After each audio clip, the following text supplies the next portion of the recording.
Ready for what? Greetings and welcome to Mount Olympus. I am Hercules Invictus, and today I'm proud to bring you Living Theurgy, our podcast of over half a decade. And I have with me our esteemed theurgist, and I'll go clockwise, Jean-Louis de Biasi, Tony Mierzwicki, Clio Ajana, Brandy Williams, and Apollonius of many names, including John Opsopeos and Bruce McClellan. Greetings, everybody. How are you? Good. Doing well. How are you? Thank you. We have a couple of questions we'll be addressing today, and they're very important questions, even though they're very basic. And the first one was asked by Jean-Louis, and I'm going to have him phrase it perfectly in case I missed something in our conversation before the show. So Jean-Louis, what is the topic you would like to discuss? Is theurgy a religion? Do you want to start with your thoughts on this, or would you like to end with your thoughts? Nope. Tony, to you. I am asking a question. That doesn't mean I have the answer. I have my answer, but I am curious about you. Tony, we'll start with you. Is theurgy to you a religion, or should it be a religion? I didn't say should be. Huh? I said is. Okay, is it a religion? Okay, I personally think it's not a religion, and the reason why is that the purpose of religion in general is to unite a group of people under the same set of values and principles, to facilitate their collective and individual communication with a higher power and of philosophy, normally in order to enhance spirituality. So it encompasses designated behaviors and practices, morals, beliefs, worldviews, texts, sanctified places, prophecies, ethics, organizations. The point is that normally there's a cohesive way of going about practicing a religion, whereas when we look at us as theurgists, we all have our own way of going about things. So Jean-Louis has his system of practices, and all his students in the Aurum Solis will be following his system as well. Apollonius has his system based on the ancient texts that he studied. I personally like to use the PGM. Brandy uses the PGM, and she blends the thelemic workings, the Golden Dawn workings that she's done, and she blends them with Japanese Shintoism. Point is, we all have our own way of going about things. If it was a religion, we'd be told exactly how to proceed. So we're basically all intuiting the best way to practice it, and it's all individualized. Religion normally doesn't have that sort of scope. So it's theurgy is more in keeping with a system of spirituality rather than a system of religion. Thank you very much. Excellent answer. Very thoughtful, and with lots in there to contemplate. Clio, to you, is theurgy religion? I would say no. And I would like to add on to what Tony had mentioned by looking at the aspect of philosophy. And I agree, since we each have something that's different, it might be similar. It's not one theurgic practice. There's not one way of actually working with theurgy. So because we have so many different backgrounds, and the question of philosophical impact, ritual impact, they're all very different. So no, it would not be a religion.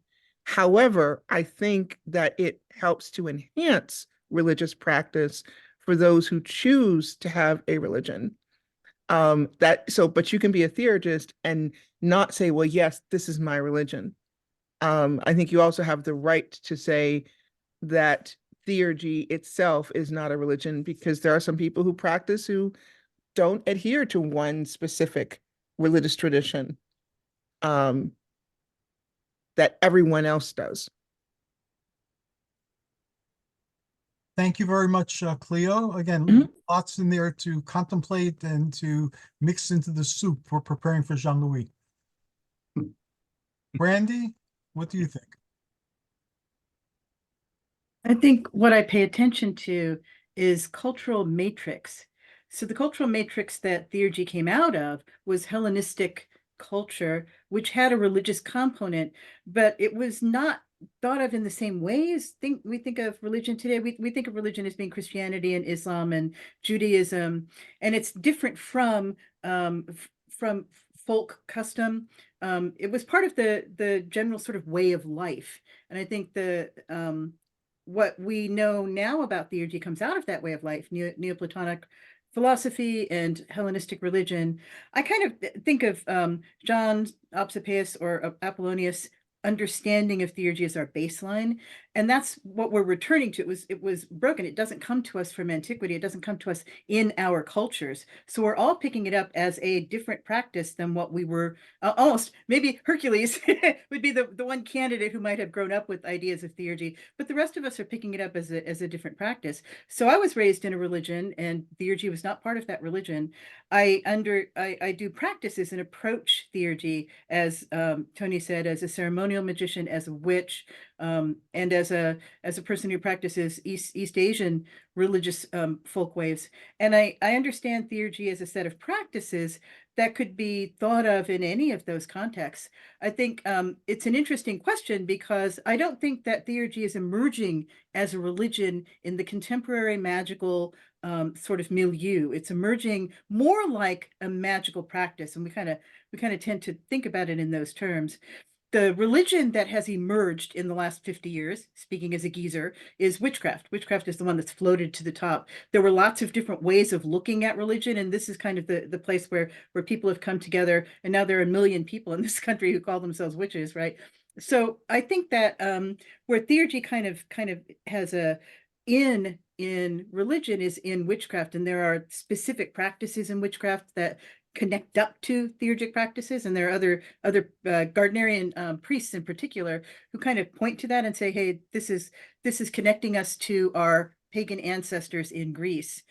So I think the long answer is that. And then the short answer is no, I don't think so. I think it was a religious practice in the past, but it's not developing into that now. But it's a very interesting practice that can augment our religion, as Clio said. Awesomely said, as always. Thank you very much, Brandy. Apollonius. Yeah, it's an interesting question. And because I do primarily work in the Neoplatonic tradition, which is where the word theurgy, theurgia, comes from, I kind of am in two minds about it. As Brandy said, it came out of a particular cultural context where we have all of the traditional religious activities of the Hellenistic Greeks, but it also comes out of a very specialized tradition. So, I mean, the word theurgy was coined by the two Julians, who we know almost nothing about. And the roots of the word are God work, so in that sense, there is a religious content to it. And because at least in the literal meaning of the word, you're working with gods. So there must be some gods that you're working with. But it was also a very syncretic kind of tradition as well. I mean, we have influences from Persia and from other parts of the Middle East, and from the Greek tradition and from the Egyptian tradition, and all of these different places being brought together into the theurgical practices that we have some documentation for in late antiquity. And it also appears that although the Julians may have coined the word theurgy, that these types of practices, they were building on practices that were already existing, maybe for a millennium, or more. I think they go, and I think there's good evidence, and in fact, scholars such as E.R. Dodds have traced theurgical practices back to ancient shamanism. And so in that sense, even in the narrow sense of Greek theurgy or Hellenistic theurgy, it already incorporates ideas from many different religious contexts and many different cultures. But but certainly this was sort of a specialist practice. This was a practice for the philosophers, which again doesn't mean, academic philosophers. It means people pursuing wisdom. So people that in some sense, like monks, were trying to have a deeper spiritual experience. And now, of course, we apply the word once we understand what's going on. And so let me back up and fill in one thing that I think is important here. I mean, if people ask me what theurgy is, to define it, I usually define it as sacred magic. In other words, it's magical techniques applied to a sacred purpose. So contacting the gods in particular. And so as such, it's a system of spiritual practices which can be taking place within a religious context or in no religious context. But I do think it has something to do with gods. And so in that sense, it has a religious content. But when you realize that, if you understand that's what theurgy is, then you see, oh, well, there's lots of different cultures do this. They call it something else, deity yoga, for example, or shamanism. It's in ceremonial magic, which of course was inherited from the Neoplatonic tradition, and in many other places, Tibetan Buddhism, and so forth, so on and so forth. We can go on and on and on listing parallels. Once you realize that basically it's magical techniques applied to a spiritual purpose, then we can see theurgy in the broad sense as a general system of spiritual practices that we find in different forms in many different cultures. And I think that's very enriching, because especially where we don't know what, in my case, the ancient Neoplatonists, theurgists, were doing in some cases, we can look to parallels in other traditions and say, okay, understanding the mechanism and seeing how other people dealt with this or handled this particular situation, I can see how we can do it as well.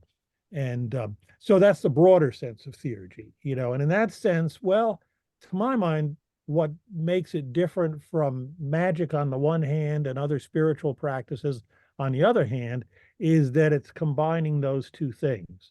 I mean, you can have spiritual practices, like maybe mindfulness meditation, something like that, or prayer, just plain old prayer. And you can have plain old magic too. But what makes it theurgy is bringing those two things together. So that's my take on it in any case. But it's becoming a very popular word, as we've all noticed, I think. That was part of our purpose when we first started having this conversation, making it a popular word and concept. So on some level, we've succeeded at that. Thank you, Apollonius. Awesome. Jean-Louis, would you like me to answer as well my thoughts? Yeah. Yes. Yeah. To me, Theurgia is divine practices and Theosophia is divine wisdom or insights. And it's something that could be part of your religion, or it could be part of no religion, or a very eclectic type of religion. It doesn't matter. If you're exploring the mysteries of the universe through esoteric studies, you're indulging in theosophy. And if you're practicing something to better embody and express the divine and to anchor it in this world, you're practicing theurgy. And before I developed my spinal problems, I used to be very much into weightlifting and things like that. And I look at the practices like with weightlifting, I'd learn about a new way of building muscle. So I would do it exactly the way they had it in the beginning. And I would play with it for a while. And some of the things would work for me and some of the things wouldn't work for me. And then I'd play with it some more until I came up with variations and sometimes having to change or revamp 3/4 of the system. But I did learn something that I incorporated into what I did to build my strength and bigger muscles. So that's how I view theurgy. Like with bodybuilding, not everything works for everybody. What you're doing today might not work for you a year from now or a few months from now. Some of the things you're doing for health reasons might prove very dangerous. And I'll give you an example of that. I wanted to get bigger muscles because that's the quest when you're lifting weights. And I went back to diets that bodybuilders followed before steroids because I figured, hey, they were big, whatever they were doing, rather than taking shots or pills, let me do what they did. So it was generally one of the more acceptable techniques was a gallon of milk a day and 6 oranges.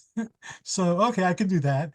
And it did. I was lactose intolerant. It took me a year to get over the lactose intolerance and to be able to drink a gallon of milk a day. And then there were those 6 oranges. And I exercised and I was able to handle heavier poundages. And I looked and felt fantastic. I had huge, muscles, and everybody was commenting on them, and everything was great until the day I started falling downstairs. Oh, And then I developed diabetes, which is a blood sugar problem. So I've been putting all that blood sugar in my body, really excessive amounts every single day. So it led to activating whatever diabetes genes I had and giving me a blood sugar condition. So I did it for the right reasons, and people were doing this before steroids, but it ultimately had a very bad effect on me, even though for a while it was good. So I look at any technique, occult or otherwise, like meditation and so forth. Just keep trying, do what you're doing, know that there are dangers ahead that you can't anticipate. And then when you find something that works, stick with it till it doesn't work anymore, and then you look for something else. Hercules, I can wanted make to add something. Oh, sorry. I wanted to add something before we got to Jean-Louis, but Yeah. I'll wait for Tony. Tony. Oh, no, I was just going to make a really quick remark that people who are lactose intolerant can add a couple of drops of lactase. So it's actually an enzyme. You add it to milk, and it helps to break down the milk sugars and turn them into something that's easily assimilable. So I even wish if you're we knew each lactose other back intolerant, then. well, they had it maybe 20 years ago. Yeah. I don't know how long ago you tried it, but yeah, so that's what I'd be doing if I was lactose intolerant. Thank you. And I wish I knew you back then, because you would have said that and I might have saved myself some grief. Yeah. Did you want to say something, Clio, before we go full circle to Jean-Louis? Sorry, I cut you off, Clio. No, that's okay. And actually, yes. And well, first, I'm glad to know that, because I remember when you said the milk and the oranges of people doing that. So now I know. But when you spoke of that, that made me think one of the big arguments is whether something is a religion or not. And since that's Jean-Louis' original question, it seems that if you're looking at theurgy versus the idea of the act versus having the wisdom of it, that allows you to choose and say, okay, this is what I do as a practice, but it's not what I do as a religion. And to separate, for some people, it's very important that they can separate an act versus what they consider a religious practice, to the point of not necessarily having it at all. They prefer the philosophical side of it, but they don't want to see it as, even though it's involved with the gods, as a devotion in a specific way to certain deity or deities. And so it allows the flexibility. But I was thinking about that while you talked, so I wanted to say something before we go into Jean-Louis. Thank you very much, Clio. Jean-Louis, we return to you. You've heard everyone's thoughts and perceptions and their collective wisdom. Do you have any questions you want to ask of anybody to further expand on what they said? A lot, yeah. Asking this question, obviously I know that philosophers love questions more than answers. This is not easy to have a final answer on such a subject. The first thing I am thinking about, and I will read you something after a short text, but my first, maybe the first thing to start is to know what we call a religion, because we are all speaking about that, using a word, but there is always an issue with the definition of a word. We are using religion as if everyone understands already what that means on the philosophical point, on the theological and the social. And we know that this is not exactly the same thing. And my second remark to begin, to start, is to say, in the same time, how do we know that we are not doing a religion when we practice theurgy? How we can stay aware of that? and how we can avoid that. And do we need to avoid it or not? Do we need to maintain a strict, really a very strong separation between our religious practice and our theurgic practice? Do we need to do that? And if yes, why? And how we can know at any time if we are on the side of a religious practice or on the side of theurgic practice. I could say that this is not so important for us, but if we write books, if we teach, if we explain to other students what we are doing and our path, we are in fact speaking about an inner experience, which is great, a practice. But I guess that we should always maintain this clarity of mind to know if we are speaking from a religious perspective or from a theurgic perspective. Because what I saw, not from me, but from students, and not just initiates, but students, that most of the time, most of the people are looking for a religion. They are looking for a belief, they are looking for practice, they are looking for something that is exciting, and mainly they have a lot of trouble to maintain this difference and to see the difference within their practice.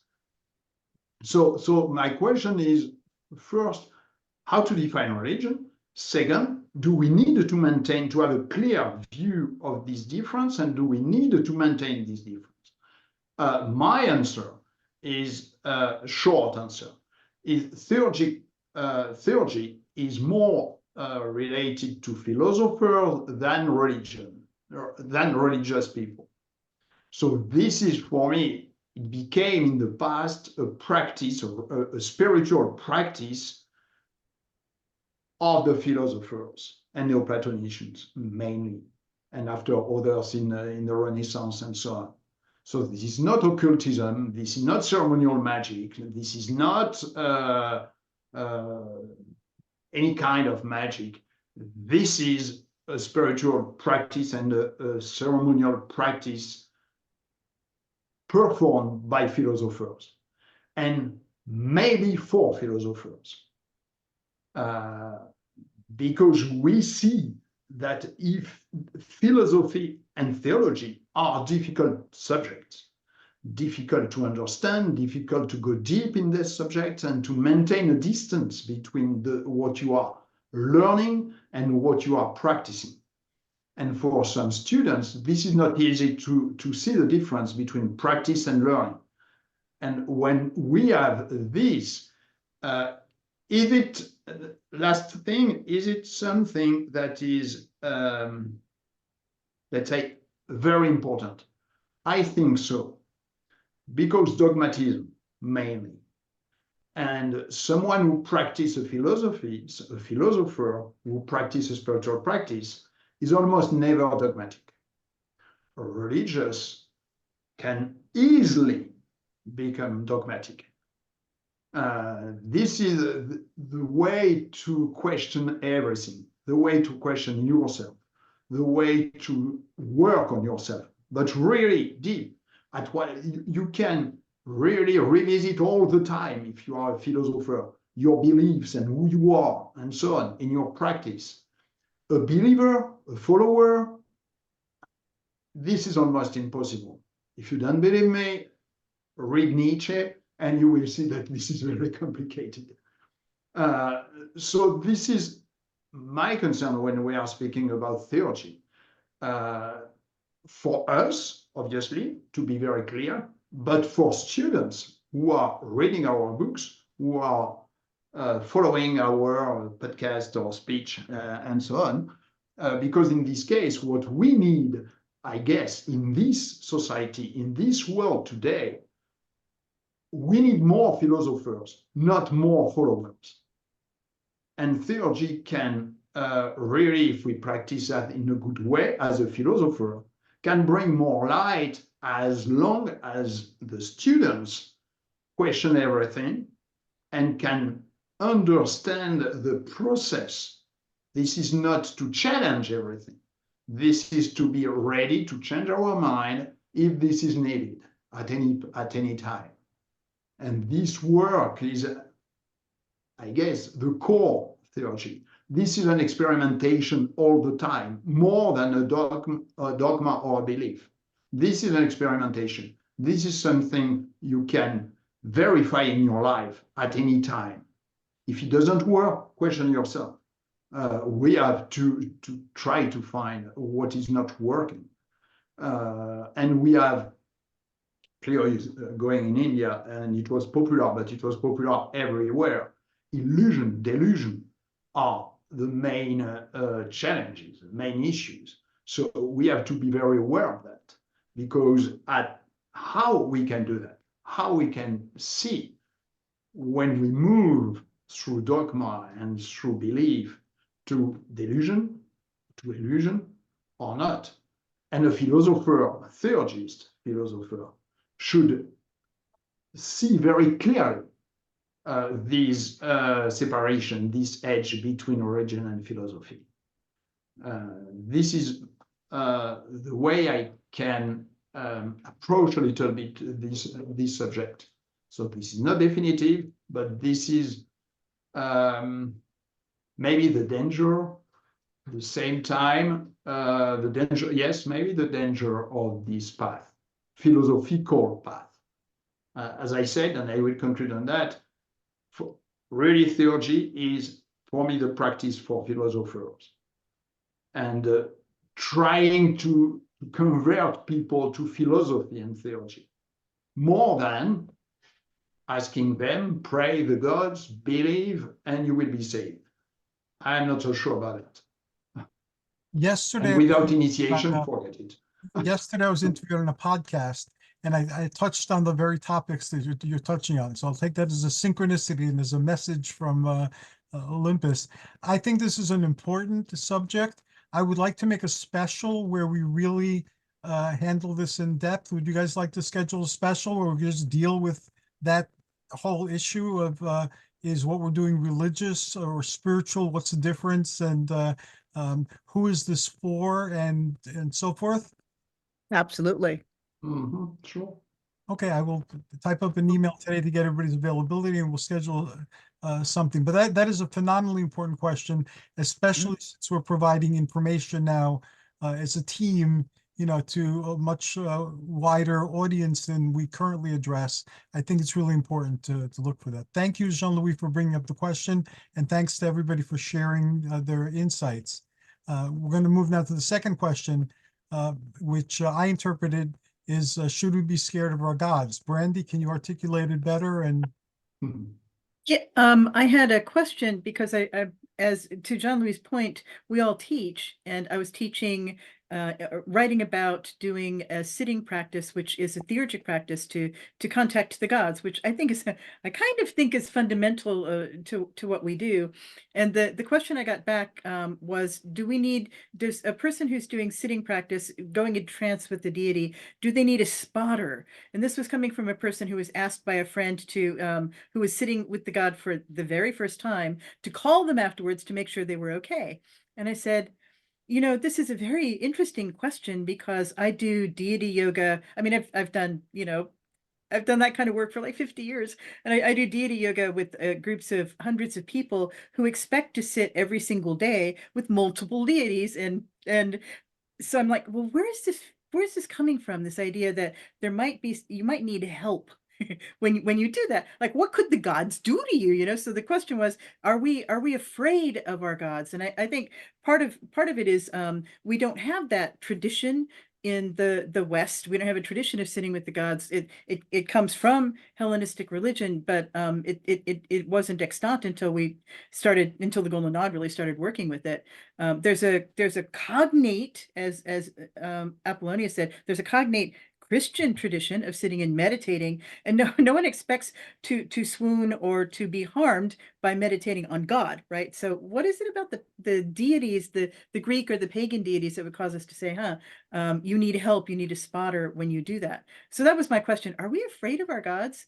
So I turn it over to you. Apollonius, we're going clockwise. So clockwise from Brandy on my screen are you? Well, it is a very interesting question, and it's one I think about a lot because in the Platonic tradition, you know, the highest principle, it's not exactly a god, but the highest principle is the good in Plato. I mean, he calls it the good, among other things. And it's like, well, what does that mean? You know, does that mean everything is good? You know, that doesn't seem to be the case if you look around. So, you know, I think actually one of the strengths of polytheistic religions is that they don't have to try and make all divine actions consistent with one another. There's different gods, they do different things, they have different agendas, they have different areas of influence, they can be and often are in conflict with each other. And you know, and that I think is a very important insight. And it's not, they're not in conflict like the Christian all good God against the all evil Satan. No, they're all just doing their own thing. They're important things they do. They're things that are generally beneficial to human beings as a species, but they may not be beneficial to you or me at this moment. And in particular, they may make conflicting demands on us at any given moment. And I think that's a much more realistic understanding of the influence of the divine in our life. So, you know, I would not say we need to be afraid of the God, but we damn well need to respect them because they're potent forces in our lives, and they're, as I would put it, they've got their own agendas which may not align with our personal agendas at any given time. And so this is, to my mind, this is why theurgy is such an important spiritual practice, because it allows us, instead of just being knocked around by the deities, which is kind of what you have in the Homeric religion, right? The gods are all there having their own squabbles and battling against each other, which I think is psychologically very realistic. And the poor humans are just being knocked around on the earth. But again, you see them taking some action. They pray to the gods, they make sacrifices, they try and understand what's that Apollo is annoyed at them for this reason and what they can do to appease him and so forth.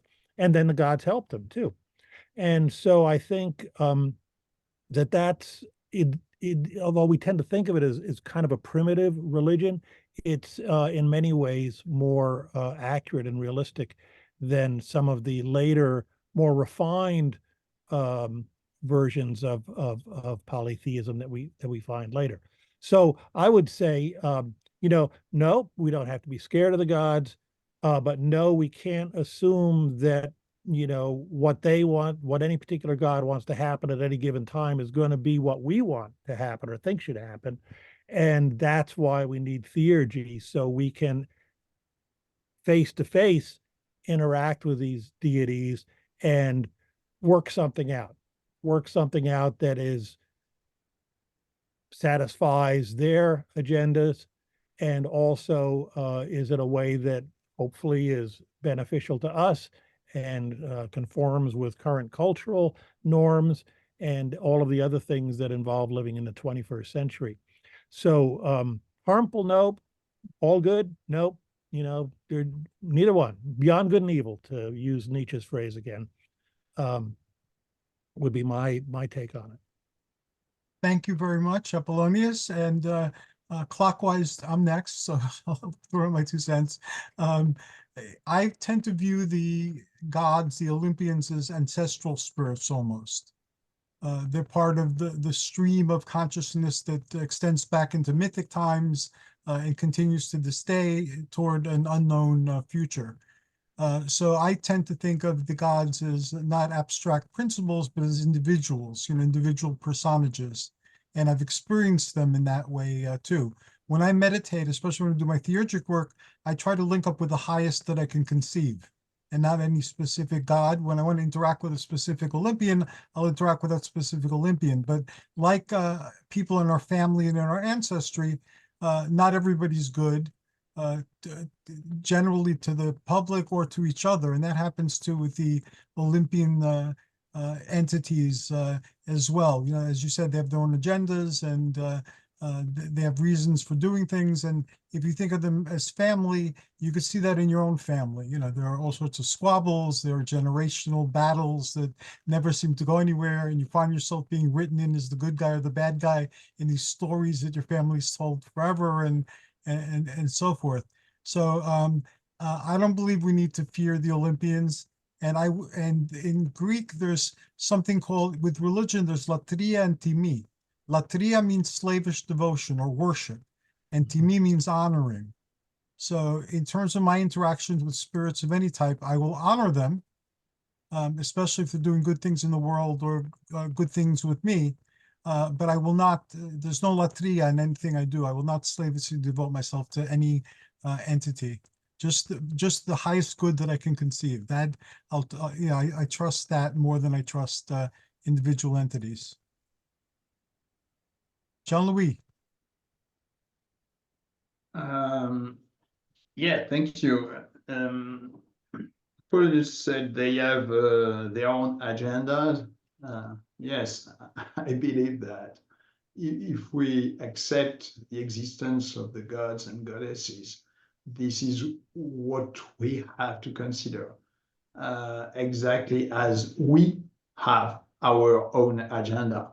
Mm-hmm. Do I have to fear you? Maybe if I upset you, yes. Maybe I call you all the time at any time. Maybe yes, you will be upset because you have things to do more important than to answer me. So again, this is exactly the same. Even peaceful deity, if you upset them, they will be upset, that's it. And this idea of polytheism, this is very different. You said that very well. This is not bad and evil and bad good and so on. Yes, there is a supreme good, but beside that, if they exist and we accept mainly this existence, they are all different. They are all doing their things. Maybe they are in some countries, some places, and not everywhere at the same time. Maybe sometimes we have to travel to meet them. How to find the good time and the good place, depending on what they have to do. So you know that for some deity, there are special dates where they are more available for believers and for people who practice theurgy. This is part of what we have to learn. What is the date the most appropriate to call them or to meet them or him or her and so on. So can we have some deities we have to fear? Yes, some are totally crazy and they will stay like that. Some are benevolent, mainly. So there, we have to be in the same time humble, careful, and keeping in mind that I guess if this is the case, we have to behave in a good way and try to meet them with humility. Not as if they are always available for everyone in the world. I am not so sure about that, personally. The character of the divinity, the power of the divinity, something that can emanate from the divinity, yes. But the divinity itself, really, this is not the same thing. For me, I really see a difference between you and what you represent. For example, your book, the power of your book, the power of your thoughts, the power you emanate from your astral body, and you, as I can see you right now. There is a difference, and I do exactly the same difference for gods and goddesses. This is not the unique God of the Bible that is supposed to be everywhere at any time. I'm not so sure about that in polytheism. So this is why the answer is, at the same time, very simple. Yes, we have to be careful because we can upset one or the other. And in the same time, this is a complex answer because we don't know much about what they are really doing and where they are. Thank you, Jean-Louis. A lot there. Tony, you're next. The idea of being afraid of God is something that's part of the Judeo-Christian tradition. There's even an expression where a person can be described as a God-fearing Christian. The Old Testament also pushes the idea of fearing the Hebrew God, the Tetragrammaton, Yod He Vav He.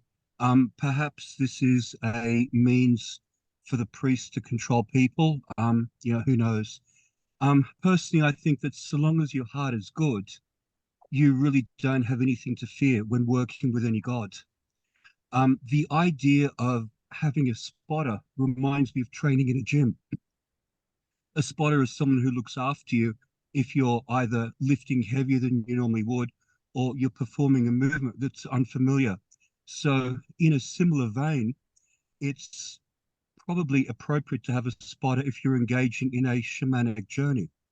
So say if you've never been on a shamanic journey before, you'll have a trained shaman with you to make sure that nothing goes wrong. The thing is that with shamanic journeys, you go into an altered state of consciousness, and you're either going to achieve it naturally through drumming or dancing, but it can also be achieved through the use of drugs. And when you're in an altered state of consciousness, you can be vulnerable. So I think it's good to have someone there to make sure that nothing goes wrong and someone can yank you back into the physical. So you can be tripping really hard. I mean, even if it's not drug related, and you're going to need someone who's trained to help bring you back. All of us have a lot of experience and we probably don't need to have spotters, but I think if someone is just starting out and they don't have a lot of experience with altered states of consciousness, then a spotter would be very, very helpful. Thank you, Tony. That answers some other part of Brandy's questions and very well stated. Clio. Hi, so I was looking at those. I come from a slightly different perspective, a little closer in between to Hercules, and I was thinking of my own background. I was raised in a very religious family, and then I converted to Orthodox Judaism, spent about 20 years there, before then going into Hellenic Alexandrian and spending time here, and also what I do within heathenry. What I find interesting is along the way, I spend a great deal of time with meditative practices for within each of them. And to a certain extent, I find that, spotter, I looked at that Brandy and thought, Tony, like you, I thought Jim. I thought, all right, when do you have it? And I'd like to first agree with you on the shamanic journeying. When I first started doing shamanic journeys, that's the one thing I noticed. It was actually at the University of Minnesota. They had this big open call, and they made sure to have people paired up so that if you were going through and it was your first time, that to see how you were coming afterwards. First, to make sure you got back. Second, to make sure that once you got back, that you were okay, and to have someone follow up with you. It was not a particular tradition that was doing it. It was through the use of drumming primarily. So it was not through the use of drugs, but it was something that reminded me that in new things, you kind of need it.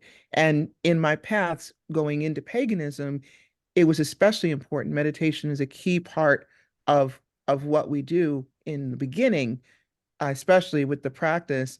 And you're encouraged, for example, if you are once you're paired off with people and you go and do your own practice in your connection with the gods, the first thing is, how do you have a circle, cast a circle, and which deity are you going to call to be with you for that circle, or deities, either one. And as a polytheist, I found that very encouraging.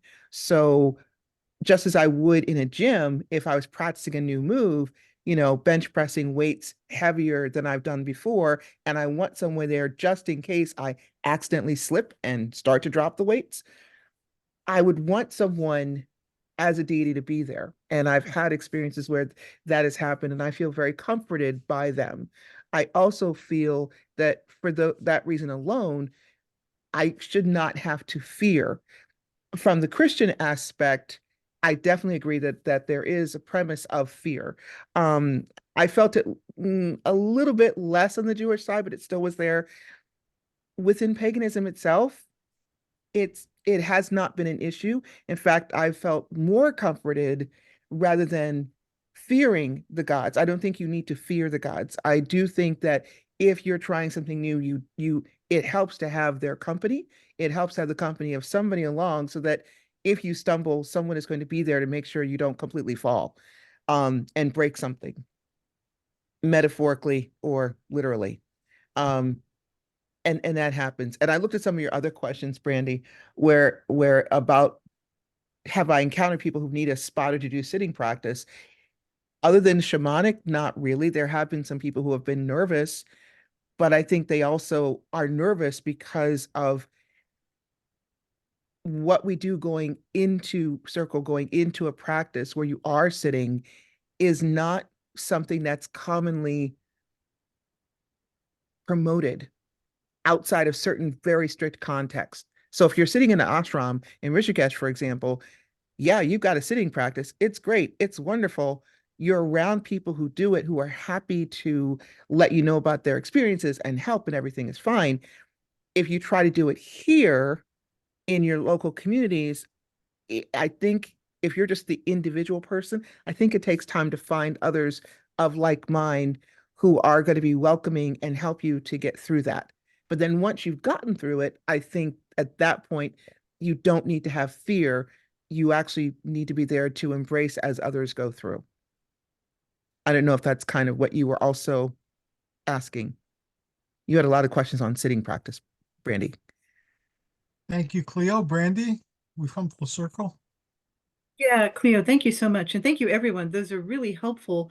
I was taking notes and thinking that I have another dozen questions that come off of that are such interesting topics, but they all go around what Jean-Louis and what Clio said. Jean-Louis is like saying, we are all teachers. We're all people who are showing other people how to do this. And this is the context of my question. As I'm teaching people how to do this, what's an appropriate way to set that up? And Clio started talking about in the Eastern practices where you sit with other people.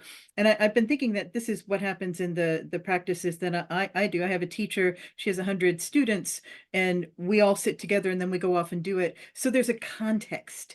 And I think that what I kind of think of us all doing is creating that context for theurgic practice in the West today. And so I think maybe it is a good thing to add in, here's how you connect with other people doing it. Maybe you want to have a little circle of people who are all doing this together so you can at least talk to each other if you don't have a teacher. I don't know how many students each of us is willing to take on personally, but that's a direction that this group could go. But certainly, the idea of having a context, I think that's the most important like takeaway for me. Brandy, I actually wanted to answer one of your other questions really briefly, and that's the one about if you've encountered anyone who's had harm through personal theurgy sitting practice. The only ones I've heard of or who I've seen are people who are not open to listening. And by that, I mean, you have someone who says, yeah, I know. You have someone who says, don't do Deity this. is like, yeah. And I'm talking, a human says, do not do this. Instead, do this. Here are the steps you have. Here are the steps recommended. And it's like, oh, I can do that. That's fine. And then you end up hearing the horror stories that float around the community of how someone is in devotion or someone is suddenly attached to a deity they had no intention of doing because they didn't listen. So when you say harm, do you mean harm as in someone had examples, knew what to do, following what was sent out by the teachers for whatever tradition, and then they decide to go rogue and go off on their own, and then something happens. Because like Hercules, when we have deities and I call on deities, I don't see them as archetypes. They are, as real as people. Like, I see you, if you were here and I could touch you, yeah, it touched them. And I've had those experiences. Let me address that you know. first. I see things on multiple levels, so I can also experience the deities as individual people standing before me, but sometimes they're inside of me. They're part of my psyche too. So that's what I'm describing when I'm talking about the archetypes. So it's not an either or with me. It could be a 5 or 6 different ways of interacting with the deity or understanding the deity. Okay, thank you for clarifying. But yeah, so Brandy, if somebody has that, I don't know, when you say personal harm, now that you explain it's with a class, is it personal harm because of something the individual did that maybe they shouldn't have done? Or is it harm because of the nature of the exercise they're going through? And I'd like to think it's more of the former than the latter. Thank you, everyone. This has been a really fun conversation. And I'm going to ask you, do you want this conversation to continue? Is there a time limit on when you would like these answers? No, no, that was what I needed, like, for right now. I'd love to come back to this and the other dozen questions that came off of it in the future as well. So we have lots of topics, I think, to talk about in the future. Okay, so we will, in our next meeting together, we will touch upon that some more. And between now and our next meeting, I will arrange a special for Jean-Louis and his timeless and very important question. And I have some other things I'd like to bounce off you guys as well. I'll do that by email. But we've reached the end of our time, and I know you guys are very busy and you have to go. So we'll start again going clockwise with Jean-Louis. How can people contact you, Jean-Louis, and enter your world? The best way is to use my website with my name, debiasi.org. And from the website, you will learn a little bit more about me, and you will find the links to either my books, The Kabbalistic Order of the Rose Cross, the Rome Solis, the Mediterranean Yoga, and different things like that, and new things that are coming this month. This is not related strictly to this topic, but we released in the past week an English translation of the book I wrote about the Christian Kabbalah and the Rose Cross. So it was just in French and Portuguese. Now this is available in English. So you can read it if you want to learn more about this tradition, because we have to learn everything about the Western tradition. So if you go on Facebook, on my profile with my name, you will see a post, and these posts will help you to discover the book, the different format, hardcover, cover, and so on. So this is the English translation of this book. Thank you very much, sir. Tony? The easiest way to contact me is either through Facebook, so my personal Facebook page and my author page, and I also have a blog through Patheos called Holistic Spirituality. Thank you very much. Clio? Hi, the best way to contact me is either through my personal page on Facebook, or you can click on the Wild Hunt. That is at wildhunt.org. And I have a monthly column that comes out first of the month, but at any time you just click my name and email comes to me. Thank you very much, Clio. Brandy? BrandyWilliamsAuthor.com everywhere. BrandyWilliamsAuthor.com is the website. Brandy Williams Author on Facebook and on Instagram. I haven't been posting much, but I'm sticking my head above water and posting a little bit more now. Patheos, Star and Snake. And I think those are all the places you can reach me. Thank you very much. Apollonius? The best way to reach me is through my website, opsopaeus.com. That's opsopaeus.com. You can email me, and there's information about my books and access to my online writings and stuff like that. And I'm also on Facebook, John Opsopeus. Thank you very much. In case anyone wants to reach me, I'm Hercules Invictus in life, on Facebook, on Blog Talk Radio, and on YouTube. So thank you, everyone. If you could all stick around for a minute after we finish the show. But thank you for joining us. And wow, today was awesome. Thank you. You're welcome. Thank you. Hold on. Take care. Thank you.